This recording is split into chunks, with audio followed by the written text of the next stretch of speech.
swinging a drive, right field and deep. Back goes Aquino. It's got a chance. Gone.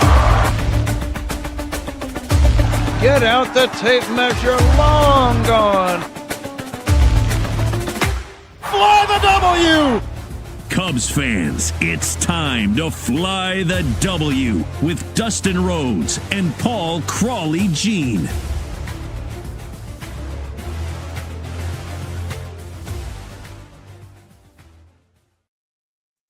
It is the Fly the W podcast, part of the Blue Wire Network. It's episode 58. It's season number 4 in Cubs.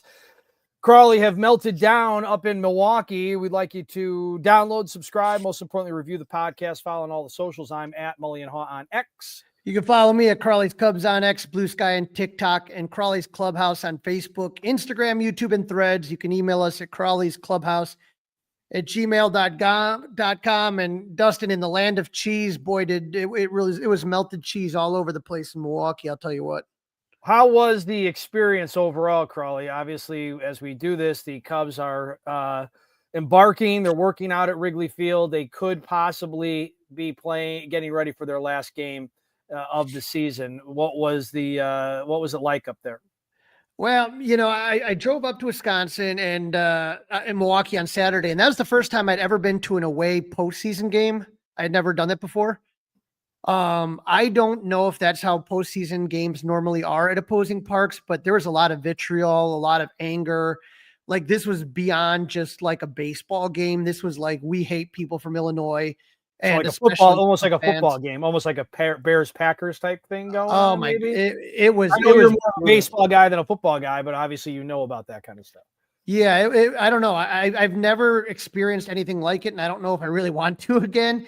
It started out fun. My buddy, he's a Brewers fan. He let me park in his house, and I swapped out the flags. I swapped out my Cub fan flag and took his Brewer flag down. I thought that would be a fun little start to the weekend. And you go there and the sausages are walking around. So that's always fun. The sausage race guys, I got my picture with them.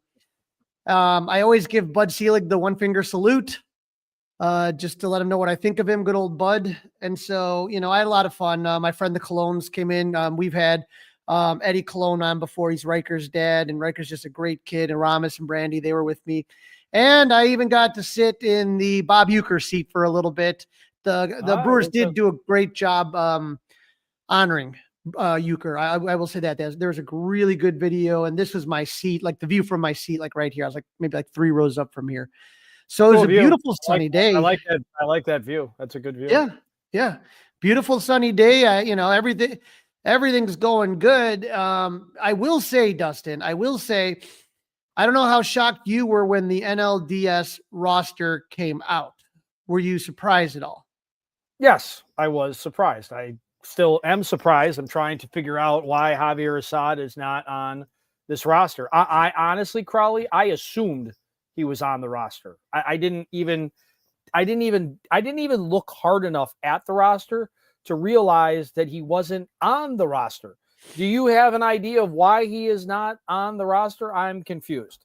I'm confused. I've heard theories, but so when I first saw that, right, I said to myself, okay, well, Taylor Rogers is gone. I'm happy about that, right? So no problem. Never wanted him on the playoff roster in the wild card or this, that. And Ben Brown took his place. And I say to myself, all right, that's a pretty good move, because Ben is 2-0 in his career against the Brewers in 3 starts with an ERA of 1 and is 1-0 in American Family Field. Right? And he's got swing and miss. Right. He's an AmFam 2 starts with the 0.00 ERA, right? But yeah, with no Javier Assad, he's 1-1 against the Brewers in his career with a 2.19 ERA in 4 games. 2 of those he's barely got any miles on him. Barely any miles on the guy this year. I mean, half a year maybe. Yeah, it really doesn't make. He walks too many guys. That's the theory. He walks too many people. He allows too much contact, but he always seems to get out of it. He does get out of it. And here was Craig Counsell on some of these decisions you were talking about. Yeah. Well, we switched out Taylor Rogers for Ben. I think a little bit of nod to their personnel and we thought their lineups would work. A little bit of nod to the off days, frankly, of what the off days probably do in this series. And then, just so Ed and Ben, just a kind of a different stuff mix than we think we have out there right now. Simple as that. I think essentially, it was really just what are we going to need from the roster and just some different types of pitchers down there. I thought, the Ben's ability to strike somebody out is something that we thought it's kind of a little small moment, but it could be something that's something Ben can do. And so, whether that comes up or not, I mean, the back end pitchers, frankly, like with the off days, I'm not sure we're going to get hope. I think the goal is not to get to them, honestly, because you get enough from your other guys. But, Javi was certainly under consideration. He was under strong consideration for this roster, absolutely. And it was a difficult decision. But we ended up going with Ben. So it was between Ben Brown and Javier Assad. And to me, here is the problem. And I didn't like when they announced Boyd right away as the starter, right? What if, Dustin? And I know what the thinking is that you put Matt Boyd in game 1 so that you could then use him again in a game 4 situation, right? Mm-hmm. But to me, I would have rather them go with some combination of Ben Brown and Javier Assad in game 1. I think that would have been interesting. I mean, sure, it would be interesting, but I mean, let's just say what ends up happening, Crawley, in game 1 happens, and that's what you rolled out there. Boy, would we be absolutely torching them. We would be torching them. Even Colin Ray, even Colin Ray, that's where I think I may have landed without all the tools and analytics at my disposal that they have. Okay, I would have probably landed on Colin Ray, and I would have gone Matthew Boyd number 2. I would have gone Taillon number 3. And then, assuming you get to a game 4, I might like to start Shota at home. I think starting Shota at home, especially with the temperature change and the wind blowing in, would have been a great idea. Correct. So, but again, now if things go terribly wrong with Colin Ray, maybe you go to Shota there. Here's the other thing about Shota, just since we're talking about it. And I know you like a little more structure. I like to go off the cuff. Don't tell me we're going to get to it. But here's what I don't understand. When the Cubs played the Padres, they decided to use an opener for Shota. And it kind of almost sort of worked. But it didn't work.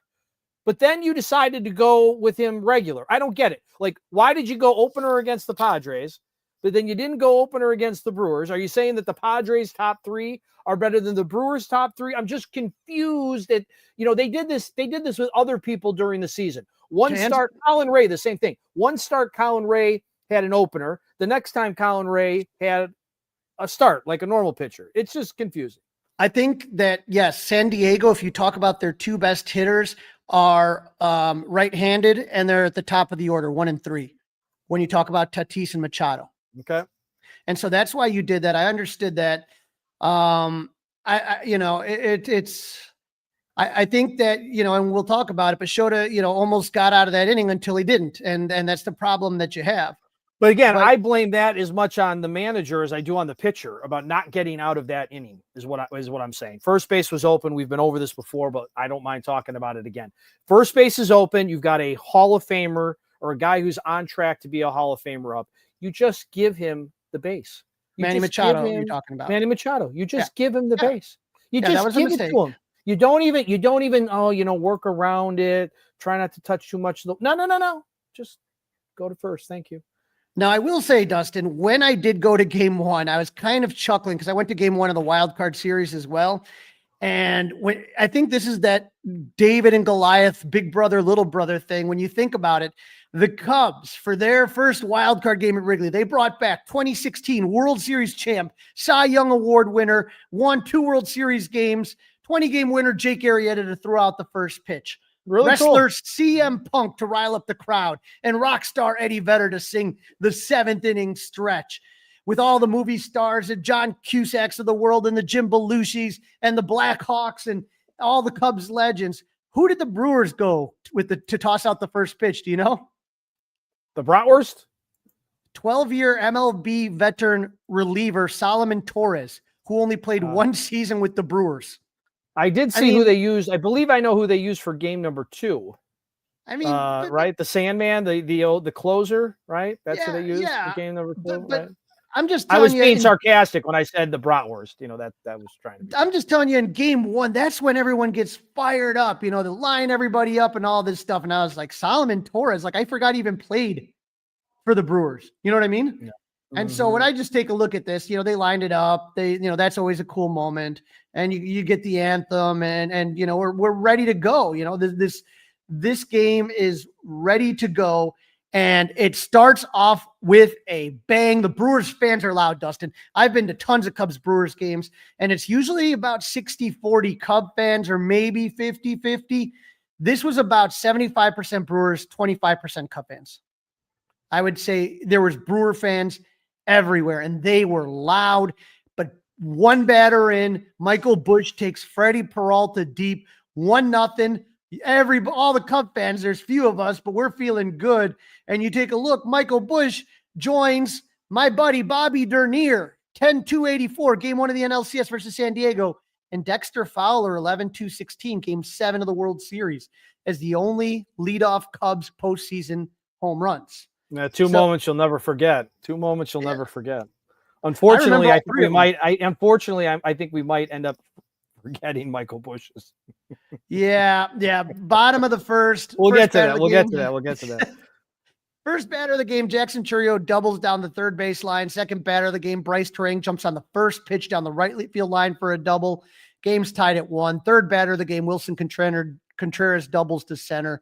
So you Willie Contreras, right? Willie. What'd I say? William. Yeah. Yes. So you got one down the left field, one down the right field, and one against center doubles. Unbelievable start. I mean, an absolutely almost like a storybook type thing, right? I mean, the home run, the Cubs are up, first batter, Craig Counsell versus his old team, the rest versus rust factor. And then all of a sudden, we'll show you rust. Bam, bam, bam. Thank you, ma'am. I mean, unbelievable. I saw someone say something pretty funny. They said it did remind me of the Devin Hester opening touchdown return in the Super Bowl with the Bears.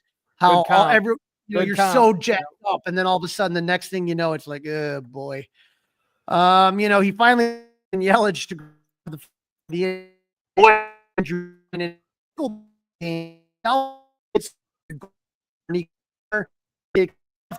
one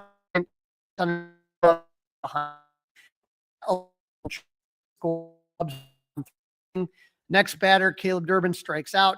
If Horner makes that play like he usually does, Cubs would be down 2-1 at the inning and would have been over on the Durbin strikeout. Yeah, right? I just don't understand what he was thinking. There was only one play to be made. One. Yeah, it was only to first base. There was no chance he was getting 2. There's no chance he's going to 2.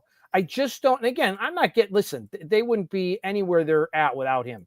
Okay. He's a fantastic guy, fantastic human being, a really good second baseman, but I just don't understand. There was nowhere else. In my opinion, there was no other option but going to first base or eating it, or even just eating it, right? Just stopping the ball. Just getting in front of the ball, eating it. So I'm very confused about what went wrong on that play. I think there's a lot of Cub fans that feel the same way, Dustin. And then the next batter, Blake Perkins, works an 11-pitch at bat, singling to center to make it 4-1. Boyd's day is done. He only lasts 2/3 of an inning, gives up 4 hits and 6 runs, 2 of those earned, 1 walk, 1 strikeout, 30 pitches thrown. Now, Michael Soroka comes into the game. He walks the number 9 hitter, Joey Ortiz, 230 hitter with the 276 OBP. Now he has to face Jackson Chourio, 270 hitter. Bad idea. Chourio singles, 2 more runs come in. It's now a 6-1 game, Dustin. And I'm just sitting there and what's it like? Because see, I will be honest with the group. It was a beautiful day. It was a beautiful day in Milwaukee, and it was a beautiful day here. The roof was closed in Milwaukee. The roof was open. It was beautiful. Roof was open. It's an absolutely gorgeous day. And I'm rolling on the DVR. It's Saturday afternoon. I know we're not podcasting until today. I know I'm not talking about it on the Score until Monday morning at 5:00 in the morning. I'm like, you know what? I'm going to change up the juju. I'm going to get out of the house. I'm getting away from the TV. I have Pat and Ron in my ear. That's what I normally do. I got Pat and Ron on the app. And so I got the TV in one ear. I got the app in the other ear. I was with my parents. I had to go pick up my daughter whose dance is not far. I got up. I said, no offense. I said, I'm going to change up the juju, try to get something changed here. And I left. I left their house. I got in the car, did my parenting, and I just listened to the rest of the game instead of watching. It's like, it's too nice outside to sit here and take this beating on a Saturday afternoon, and it's 80 something degrees out. I just can't imagine being locked in my seat up there. It's not a good feeling. 6 runs, 5 hits, 3 doubles, 2 walks, and 11 batters in the first inning. I mean, 20 almost a half an hour. That Oh my half God. inning, I think it was 26 minutes. That half inning alone. How about our friend Sarah Langs here? Teams to score 6+ runs in the first inning are 12-0 in postseason history. Teams to score 6+ runs in an inning are 114-1 in postseason. The only loss was 2009, the ALCS Game 5 Yankees. So God bless whoever does all that research again. Those are some incredible, not shocking numbers, but some incredible numbers. no, and then when you take a look, I mean, it's you get second inning, Cubs get PCA single, nothing else. Michael Soroka then comes in the bottom of the inning, gives up 3 straight singles to start the inning. Why was he on the roster? Just to eat over Assad? I have no idea. Right, just to eat innings. I'm just saying. We just heard that cut. It's a great clip you played, by the way. Great clip you played. Counsel trying to explain, how they landed, where they landed with the roster. Okay, fine. But again, Soroka's one of those guys. I mean, and again, I'm sure you're just watching the game, Crawley, with your eyes, listening, taking it all in. The one thing I liked about the TBS broadcast, they have this awesome dugout cam, and boy, they went to it at every right time. I mean, Craig Counsel's body language was awful. I mean, awful. He's doing the tear the cap off, hand through, looking for somewhere to go because he's totally ticked off. And I mean, just the worst, absolute worst body language if you're sitting on that bench, looking at your skipper acting like that. Awful. My body language wasn't too good either. Watching. Well, yeah, but you're not the skipper. You're not the skipper. I was pissed. And now, so Caleb Durbin is going to single. He's going to score a few more runs to extend the Brewers' lead to 8-1. Blake Perkins ground out for the second out, but then Soroka walks the number 9 hitter, and this is why you see that body language. I mean, you can't walk you're Joey Ortiz. Ortiz. You're walking the guy when you're already down 6-1. I mean, but the number 9 hitter twice, right. number 9 hitter twice in 2 innings. That's it for Soroka. He pitches 1 inning, gives up 3 runs, 2 walks, 1 K.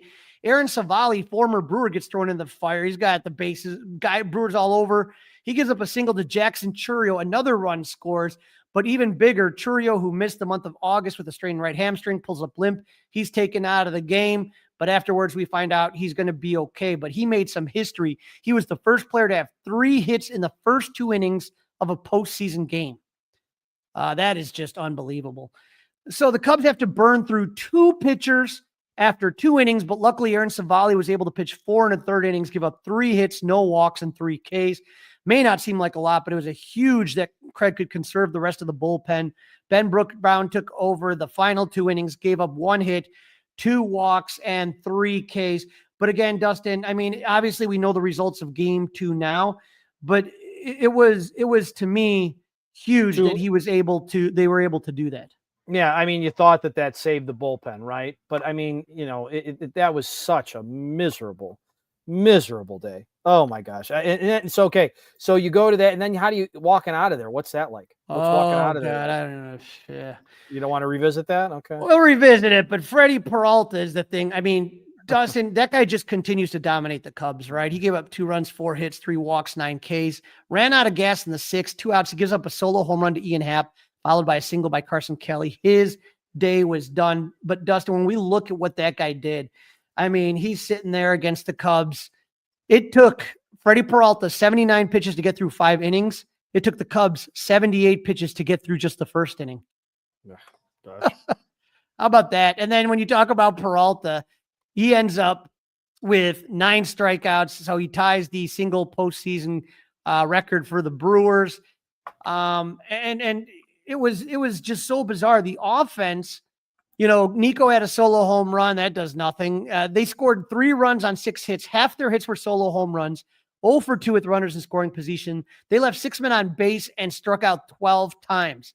So, Dustin, they had struck out 11 times in each of the first 4 postseason games that they played and have had 6 home runs. At this time, it was all solo home runs. Teams are 79-9 in postseason history when hitting 3+ homers and allowing none. The Brewers had none in the game. The Cubs had 3. So think about that. 79-9. The Cubs are one of the 9 that got 3 homers, gave up none, and could not win. And when you talk about walking out of that stadium, I got to tell you, Dustin, it was really intense, man. Like, they were looking for fights, the Brewers fans. Yeah. They're just coming up in your face. Yeah, go on 94, F the Cubs, all this stuff. It's like, Wow. It was bad, dude. I'll just tell Wow. you, like, they have the shuttle buses that are running from the bars, and like this, every shuttle bus that would run past you, like as I'm walking my car, they're just screaming and throwing stuff at Cubs fans. It was a little much, man. That's all I'm going to say.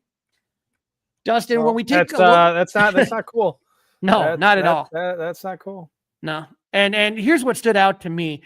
The decision to start Matthew Boyd on 3 days rest, it wasn't second guessing if you had questions about something before it occurs, right? The moment he said Boyd, I wasn't the only one that said, you sure about that? On 3 days rest, right? Now, we've talked on this podcast. He's thrown 179 2/3 innings, something he hasn't done since 2019. That's 6 years ago. Last year, he threw 30 innings, Dustin.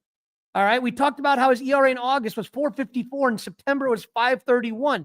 This is a guy that was clearly running out of gas. And we were happy that he was able to pitch well in the opener, right? 58 pitches. And so, he's up and throwing a bullpen 2 days later. Yep. When they're trying to close out the wild card series. Now, Boyd has had a great season, and it's nobody's fault that the Cubs lost Justin Steele at the beginning of the season and Cade Horton at the end. No. But when you look at Matt Boyd, it's not like he's a workhorse. Like some guys like John Lester or CC Sabathia, if we're going Cubs Brewers. They're known to be that, right? They're known right. to be that type of guy. Consistently 180, 190 pitches, right? But that's not him. Now, Tyone and Shota couldn't pitch. And so we talked about, other options about Ben Brown. We talked about Colin Ray. Colin Ray doesn't have good numbers. I don't think you could. Again, Ben Brown, you can't get that goofy. The only option to me would have been Colin Ray. You could have, or Javier Assad, but it wasn't even on the roster. But I think Colin Ray could have been the guy. All I'm telling you right now is it irritated me that I think that you could have tried Ben Brown for 2 or 3. I think there's tons of options that would have been better than what we had. But if you take a look here, Counsell was mad when he kept getting asked about Matt Boyd on 3 days rest. Yeah, like I said, I think just we didn't feel like the number of pitches that he threw on Tuesday, what he's done all season, been our best starting pitcher, those 2 things. Yeah, we picked Matt Boyd to pitch. I don't know what to say. He pitched. He pitched. Didn't go well. We got to make decisions. We went with Matt. We're very comfortable. I was very comfortable putting Matt Boyd on the mound today. Whole organization was comfortable putting Matt Boyd on the mound today. So that's the thing. You're comfortable. Okay. So just so you know, going into the game, Matt Boyd was 2-2 lifetime against the Brewers with an ERA in 9 in 5 starts. 9. Yep. On July 28th. Yeah, that's not good. On July 28th, he gave up 5 runs in 5 innings of work. On August 10th at Wrigley, gave up 4 runs in 5 1/3 innings. When's the next time he gets the ball, Dustin? Would you give him the ball on Thursday on 4 days rest? Yes. At home? Yes, I would. I wouldn't. Right. Who would you give it to?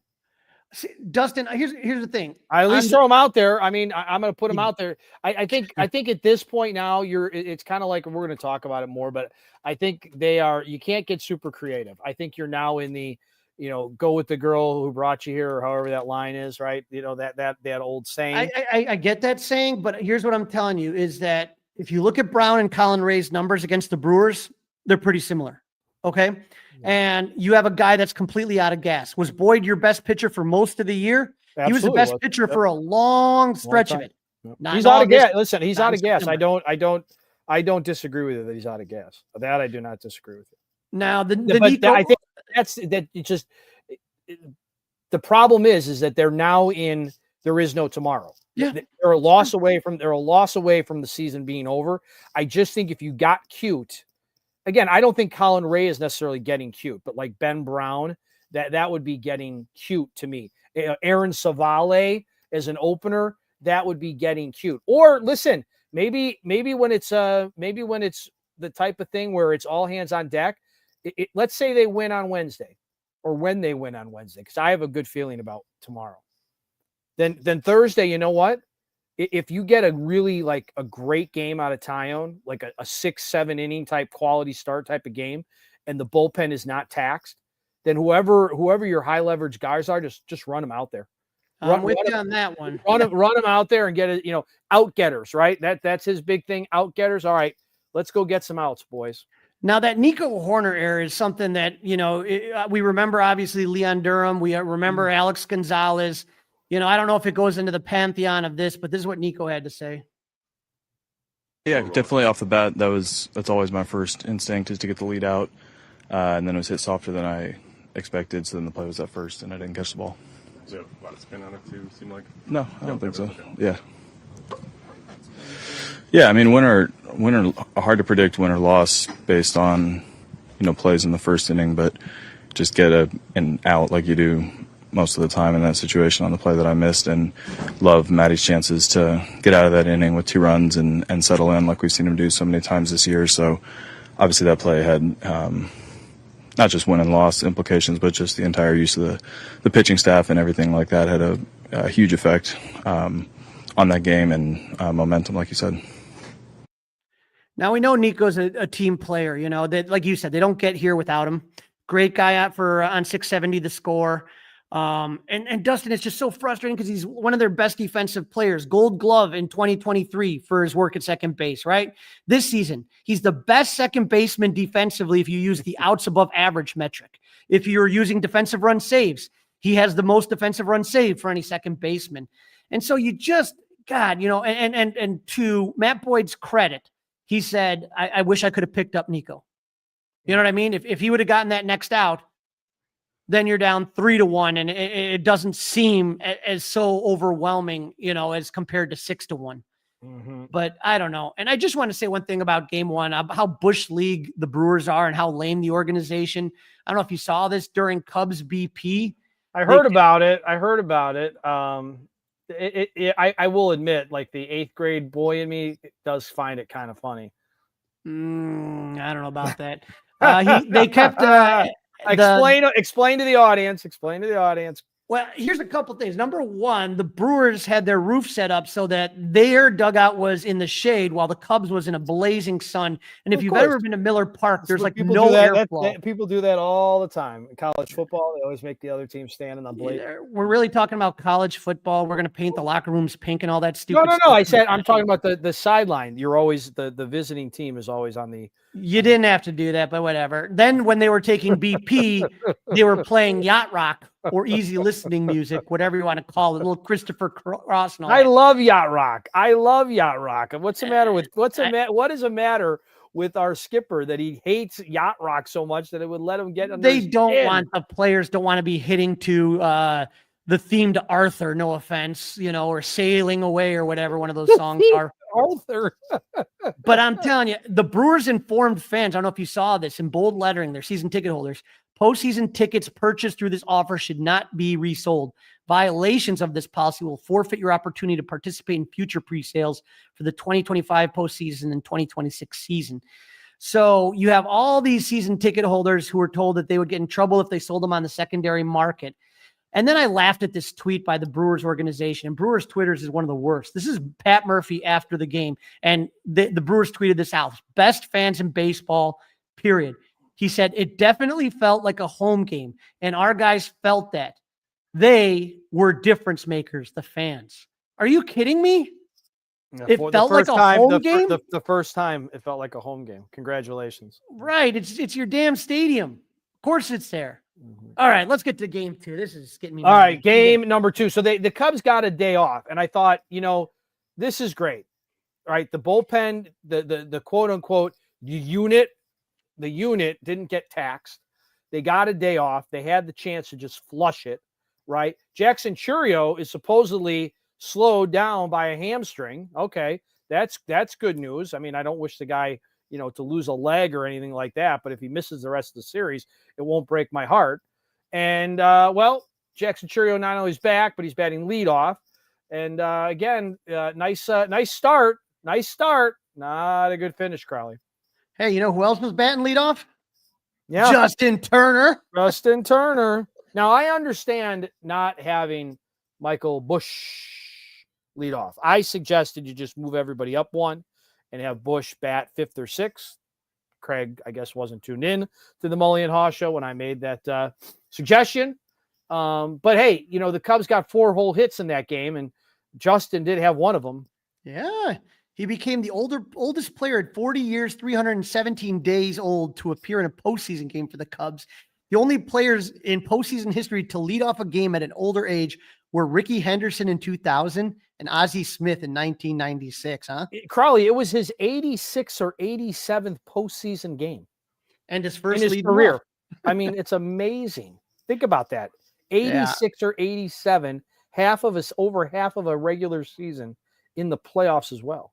Look, man, I understand both sides of the argument, but to me, it wasn't as egregious as a bad decision as starting Boyd on 3 days rest. I thought that was the worst. Which was the worst decision? Yeah, that to me was the worst. And the Cubs offense needed to get going, and that's what they did against opener Aaron Ashby. With 1 out, Nico singles, Kyle Tucker walks, Seiya Suzuki brings the thunder, 3-run homer. Cub fans are cheering. Oh, and he crushed that. He crushed that ball. He crushed that ball. And the funny thing are is, you sitting in the same seats that you were on Saturday? Sold my tickets to Monday, Dustin. There was no way I could make that game. It just didn't work out for me. I did not go. You didn't go. Wow. I did not. And you know what? It turned out to be the right decision.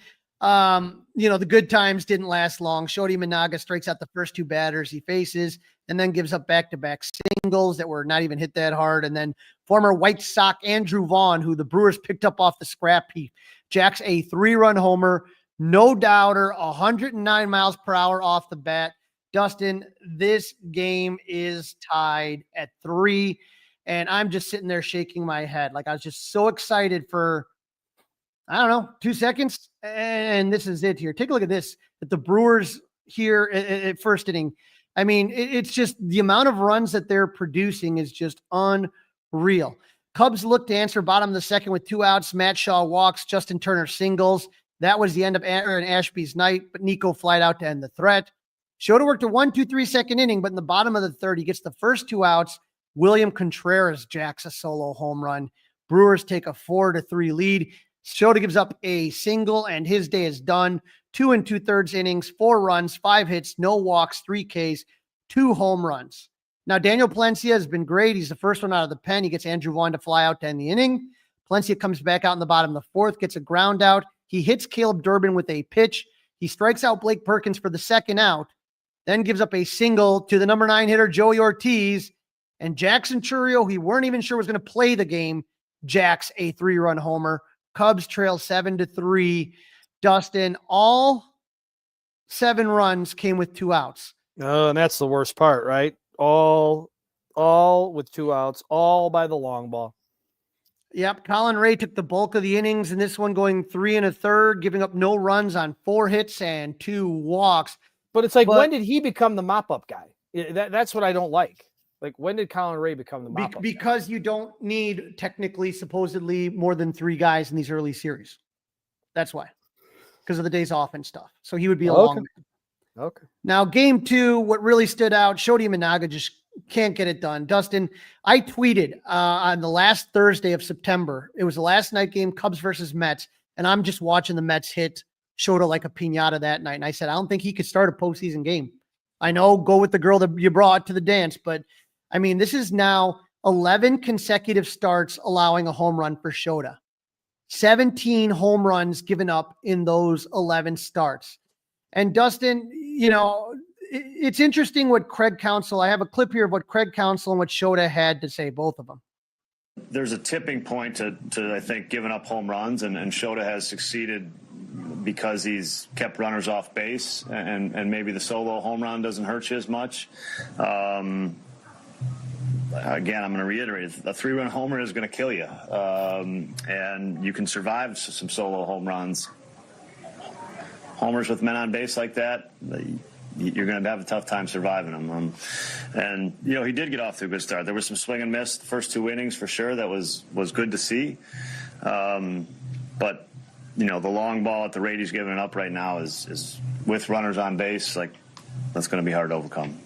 With the team putting up 3 runs, I ruined the game, so there's a lot of frustration within myself. I ruined the game was Shota's quote.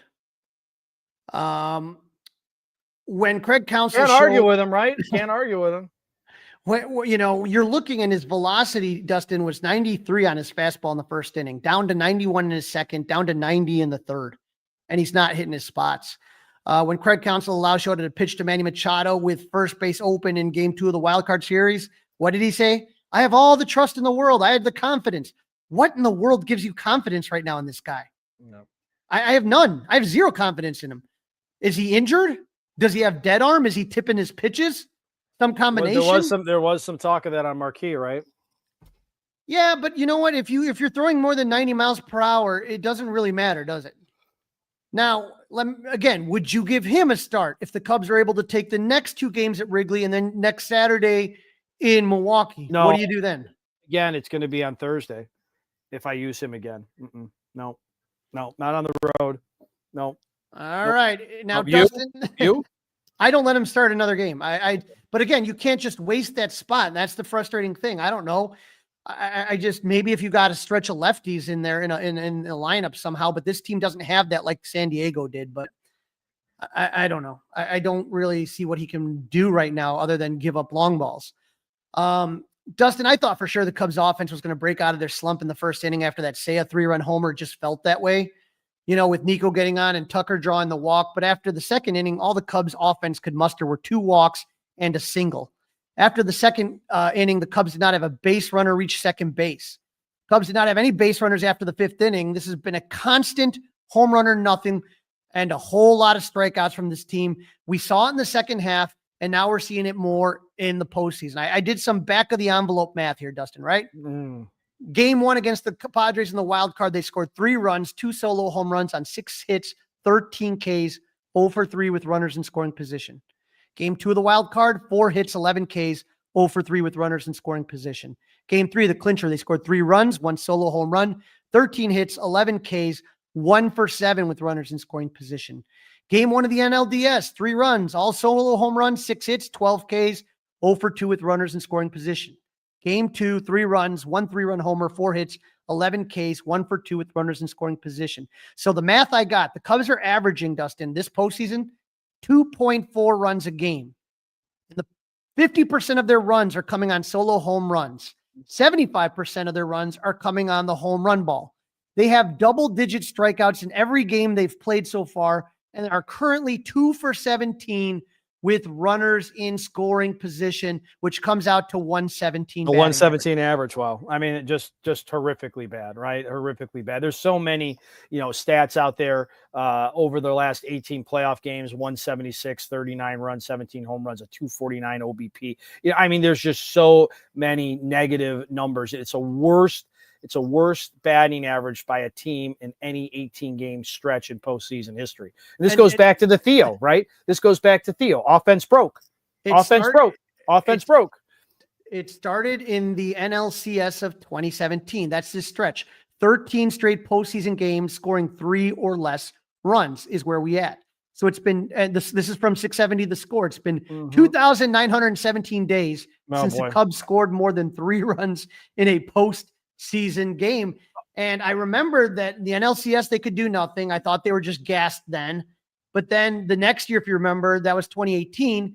They were absolutely shut down. But they made game 163, were shut out by the Brewers, and then they were shut out by the Rockies in the wild card game. How did you? So you didn't go, Crowley. How did you consume the game? What did you do? I was watching it on TV. You just sat at home, watched it at home, huh? Just sat at home. I would have literally had 3 hours sleep, and I know I just want to bring the energy Wednesday and Thursday to Wrigley. And I felt like if I would have gone on Monday night, I would have been dragging because I wouldn't have gotten home till I would have had 3 hours sleep. It just wouldn't have worked for me. But, Dustin, it just really comes down to the offense right now. And here's Ian Happ and what he had to say. We as an offense have to find a way to put up a few more and help our pitchers out a little bit more. I think that's the one thing going into Wednesday. We've won a few games here in the playoffs, but haven't scored a bunch of runs. So hanging a few crooked numbers would help a lot. And it would help if if Ian Happ would start to hit some of those. What are your thoughts? And I wanted to get your opinion on this. What if you flipped Tucker and Bush in the lineup? Because what I'm seeing right now is that Kyle Tucker leading off. Yes. No shot. Here's what I'm telling you, Dustin. He has no power. No power at all. His legs are gone. He can single and he can walk. Yeah. That's it. So why wouldn't you put him in leadoff at this point? Well, it's interesting. He has a really good eye at the plate. You get to see some pitches, and he can get on base, like I said, via the walk. All right, you might be able to convince me. You might be able to convince me. So that's Crawley's bold move for Wednesday suggestion to the skipper. If Kyle Tucker starts hitting dingers, then fine. But why don't you put a couple people in front of Michael Bush so he has some runners on base? Okay, I'm sold. You talked me into it. Let's do it.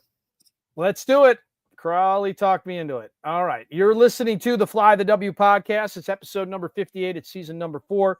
We're reviewing the Cubs meltdown in Milwaukee, and we're happy to be part of the Blue Wire Network. Don't forget to listen, download, review, subscribe to the Fly the W podcast. How about a 5-star review? We'll take it. Email us, Crawley's Clubhouse, gmail.com. We'll try to work out the questions together. And don't forget, you can watch us, as some of you are right now, on the Crawley's Clubhouse YouTube page. Updated playoff bracket, Crawley. We've got American League Baseball today, but a little weather in Detroit, so they're delayed. Little Detroit Rock City, but yeah, and then the Yankees and Blue Jays. And I got to tell you, Dustin, I feel like right now the best series, it seems like there's been 2 exciting series to watch and 2 kind of boring, if we're going to be 100% honest, series to watch. To me, the Cubs and Brewers so far has been boring. It's been bad baseball for the Cubs. I mean, unless you're a Brewers fan, it sucked. Right. It's just not. They're non-competitive games. Right. Non-competitive. There's nothing. The Cubs have done nothing well. The only thing they did well, and it ended up not mattering, was on Saturday afternoon by having 2 guys eat all those innings. They didn't fry the bullpen. That was it, but it didn't matter. It didn't end up being a thing. Nah. The other series that's been a bust so far is shocking to me, Dustin. How about the Blue Jays and Yankees? The Blue Jays beat the Yankees 10-1 in game 1 of their series. It was a 2-1 game going in the 7th. They got 23 runs so far. That's crazy. Right. 23 runs. The Jays scored 4 in the 8th, 4 in the 9th. Vlad Guerrero homer, Alejandro Kirk homered twice. And the pain didn't end for Yankees fans. On Sundays, the Jays ambushed the Yankees, jumping out to a 12-0 lead after 5 innings.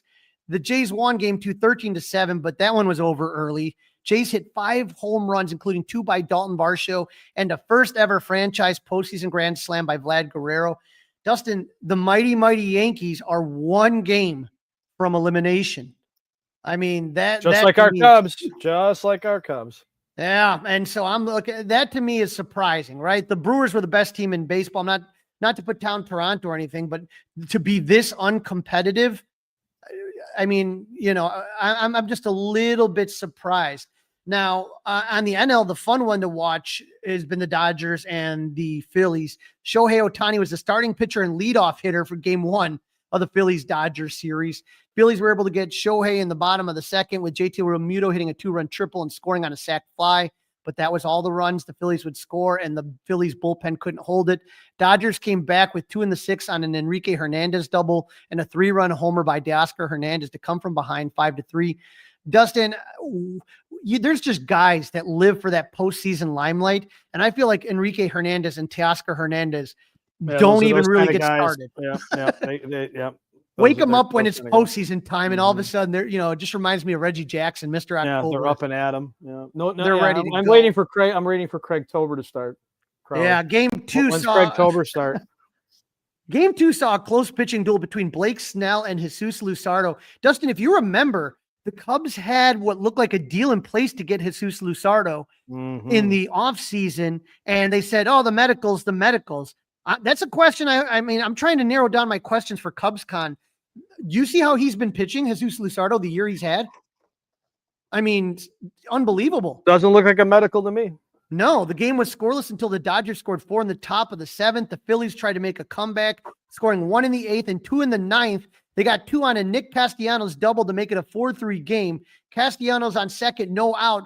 Bryson Stott bunted it to third base. Max Muncy throws it to Mookie Betts. Great defense covering third for the fielder's choice. But man, number one, I think my grandmother is faster than Nick Castellanos. I'm just going to put that out there. But to bunt with no outs and you got him on the ropes. It's weird. Doesn't make much sense. I mean, the Phillies were able to get one more runner in scoring position, but Roki Sasaki came in to get Trey Turner for the final out. The Dodgers now head home with a 2-0 lead, and the Phillies World Series dream on the brink of elimination. Dustin, at very least, New York and the Cubs are coming back home down 2-0, but at least they're home. For the Phillies, now they have to go to Dodger Stadium and try to win 2 games on the road. No, I don't think that happens. I just, it'd be good for baseball to not be a sweep, but I don't see that. A lot of people thinking that the Phillies may break up their core if this doesn't happen. Well, they may not have a choice, right? They're spending a lot of money and they're not getting a bang for their buck. No, and I would say that one of the most exciting series has been the Detroit-Seattle series. Game 1, the game went to extras at 2 when former Cub Zach McKinstry hit an RBI single to give the Tigers a 3-2 lead. Mariners were not able to answer with the Manfred man. I'm sorry. The Tigers had a chance to put the Mariners on life support with Tariq Skubal taking the mound. Couldn't get much run support. Skubal gave up only 2 runs in 7 innings of work. Both runs were solo home runs by Jorge Polanco. Spencer Torkelson hit a 2-run double in the top of the 8th to tie it up for the Tigers. But in the bottom of the 8th, Julio Rodriguez hit the go-ahead game-winning double. So in that series, we're split, and we're waiting to see what happens. But Dustin, there's 3 teams down 0-2. Who, in your opinion, has the best chance of at least tying it? I'm not saying winning the series, tying it. Tying it? The Cubs. You think the Cubs have the best chance of tying it? Of tying it. Yes, of tying it.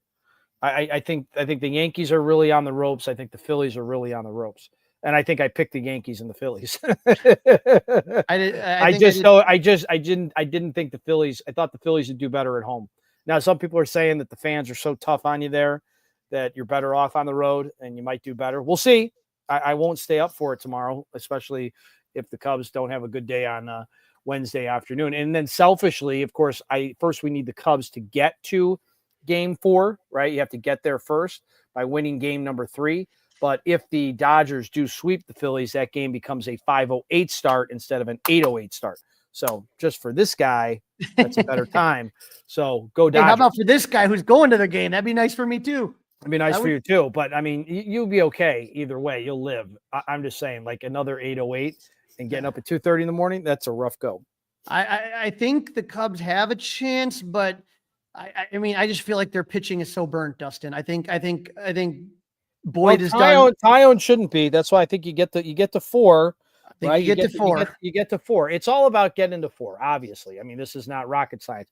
But I think I like that Jameson Tyone is the guy who's going to have the ball in his hand, tomorrow afternoon. We'll be about 2 hours in. We'll be at about the 5th inning at this time tomorrow. So I'm super pumped. I will be there as well. We'll be there. Dustin, I don't know if you saw this. The Cubs and Brewers are working out at Wrigley Field. I don't know if any yacht rock was being played, but Cade Horton throwing off the mind. Yeah. He says he feels fine. He'll be ready. He'll be ready if they get to the CS. What do you think? You think that, ready by the CS? That'd be great. Yeah. Okay. I'd take it. Sure. As long as you can guarantee me there's going to be no damage to his arm. He's really worth a lot. And you can't do that. You can't. No. So I wish I could, Crawley, but I can't guarantee anything, right? Only I can guarantee is that we're going to do a podcast. I can guarantee. This is the Fly the W podcast, part of the Blue Wire Network. It's episode 58 of season number 4. We're recapping the Cubs meltdown in Milwaukee, but we're about to preview the Cubs and Brewers at Wrigley. And we want you to download, review, subscribe to the podcast. 5-star reviews, we'll take them. Questions, we'll take them as well. Email us at crawleysclubhouse@gmail.com. Don't forget you can watch us, as some of you are, Crawley's Clubhouse YouTube page. All right, on to games at Wrigley, Crawley. Yep. In postseason history, teams with a 2-0 lead in any best-of-5 series have gone on to win that series 80 of 90 times, 88.9%. In division series with the current 2-2-1 format, teams to win both game 1 and 2 have advanced 31 of 34 times, 91%, including 20 sweeps. So, Dustin, the numbers are not on the Cubs side. No, not even a little bit. But the number, they did win the season series, right? They did well at Wrigley, and tomorrow, Jamison Tyone, Quinn Priester, interesting guy, local guy, made good. Yep, 4:08 starts Central Time on TBS, True TV, and HBO Max, apparently. And, of course, 670 The Score. That's what you really want to listen to.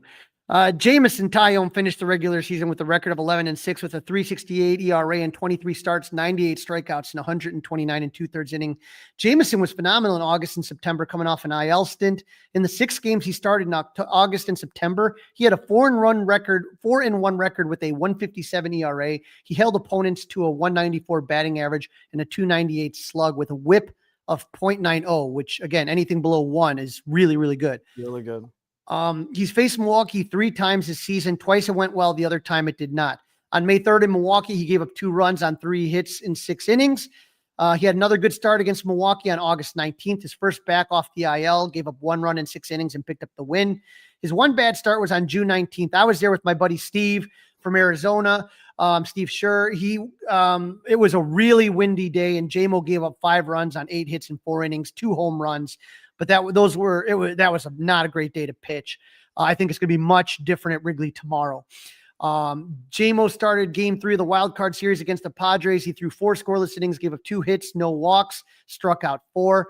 There are a couple of Brewers that have good numbers against him. Christian Yelich, 13 for 37 with 2 home runs, slashes 351, 415, 541.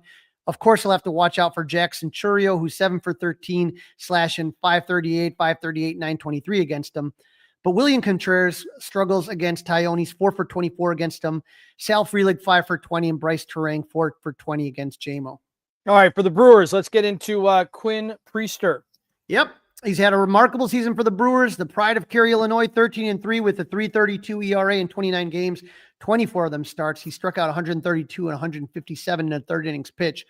Priester also pitched 3 times against the Cubs on May 2nd at Wrigley. He gave up 7 runs on 6 hits, 2 home runs, and 4 in the 3rd innings. On July 29th, he bounced back against the Cubs at Wrigley again, gave up 2 runs in 5 2/3 inning. And in his last start against the Cubs, he pitched 4 1/3 and gave up 1 run, which Pat Murphy would be fine with, right?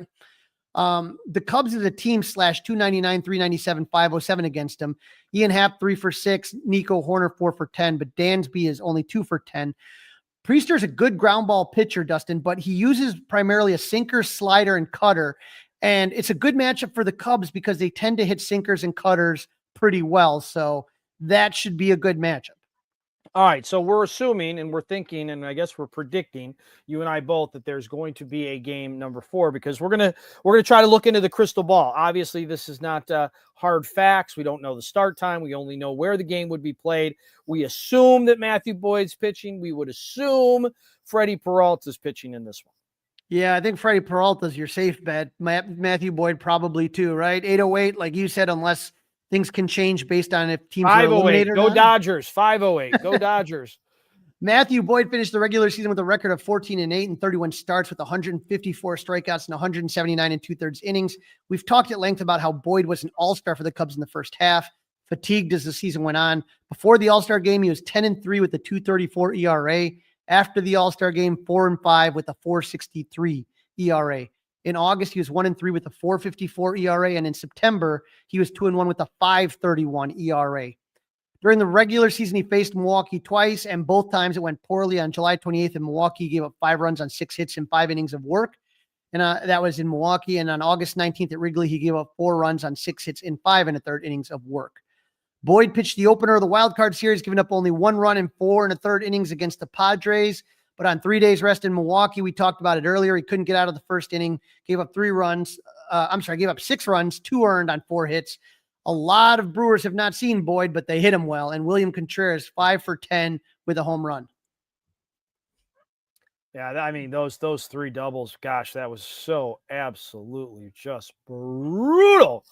Yep. Brutal, Crawley. Absolutely brutal. All right, so Matthew Boyd, Freddie Peralta might be that matchup. I think, Freddie Peralta, he is 17-6 with a 2.70 ERA and 33 starts, 204 strikeouts, and 176 2/3 innings pitched. He made the All-Star team for the Brewers. Freddie faced the Cubs in all 4 series they played this season, and he was 3-1. On May 4th, he pitched 6 scoreless innings in the win in Milwaukee. On June 19th, he got the win, but he gave up 3 runs on 2 hits, both home runs in 5 innings of work. The Cubs got to him on July 30th in Milwaukee, tagging him for 5 runs in 4 innings. But then on August 19th at Wrigley, he pitched 6 scoreless innings. He pitched the opener of the division series against the Cubs in Milwaukee, giving up 2 runs and 5 2/3 inning and striking out 9 Cubs. All right. Well, he's awfully good. I hope they want to save him, Crawley, for a game 5. All right. I think you got to go for the jugular. I agree with you. I just said, let's hope they get a little big in the britches and they decide. All right. So Nico Horner, Michael Busch, they're the hot Cubs. Kyle Tucker, Ian Happ, Matt Shaw are the cold Cubs. Another little, we talked earlier about the idea of maybe Kyle Tucker batting leadoff. Would you hate the idea of Matt Shaw being taken out of the lineup and having Justin Turner play third base and batting 9th on Wednesday? No, I'm not about having Justin Turner. I mean, I'd give the kids some experience, and I like his I'm just saying. I mean, his bat is bad. I know the defense isn't Matt Shaw, but I mean, Matt Shaw did work a couple of walks, so I mean that's something. You got to get some base runners, right? You got to get something going on. And what scares you is that, Dustin, is right now when you talk about Carson Kelly, 8 strikeouts, PCA in the postseason, 10 strikeouts, Seiya Suzuki 7, Dansby Swanson 11, Ian Happ 9. I mean, these are just a lot. Ian Happ 2 for 19, Kyle Tucker 3 for 17. But again, he does have a couple walks to go with it. So I'm just saying, if you're insisting on playing him, which again, I don't think anyone's not going to play him, let's at least move him up a little bit and get somebody with some pop, in the second or later on 2 or 3 hole. All right. So Jackson Churio, Yelich, Willie Contreras, they're the hot. Is there anybody not hot for the Brewers? Just a couple of guys. Sal Frelick, we heard his name a couple times, but he's 1 for 8. And when you talk about Caleb Durbin, he's 1 for 7. But most of these guys, so like the Cubs, the Cubs top 2 or 3 hitters. Okay, I got it. Exactly. All right, prediction time, Crawley. I'll go first. I think we're going back to Milwaukee. I really like their chances tomorrow afternoon, and then I'll just pray with the rest of the Cub fans on Thursday. And I believe they get back to Milwaukee, which means we're going to have another podcast before game number 5. Yes, I will be at games 3 and 4. I am predicting the Cubs do win 2 games, and I have tickets for that Saturday in Milwaukee, so I'll be going back up to enemy territory. I am excited. And that's a wrap. Don't forget to listen. Don't forget to download. Don't forget to subscribe. 5-star reviews are fine. Email us, crawleysclubhouse@gmail.com. Watch us, Crawley's Clubhouse YouTube page. Win or lose, we will be back with a wrap and a preview, but let's hope there's more playoff podcasts on the Fly the W, part of the Blue Wire Network coming. Crawley, enjoy the games. Remind everybody where to follow you social media, because I'm sure you'll have some interesting photos and thoughts at games 3 and 4, assuming we get to number 4. Yeah, you can follow me at Crawley's Cubs on X, Blue Sky, and TikTok, and Crawley's Clubhouse on Facebook, Instagram, YouTube, and Threads. I am definitely excited about this one. Cub fans, bring the energy, bring the juju. Let's give it back as bad as they gave it to us. Go Cubs!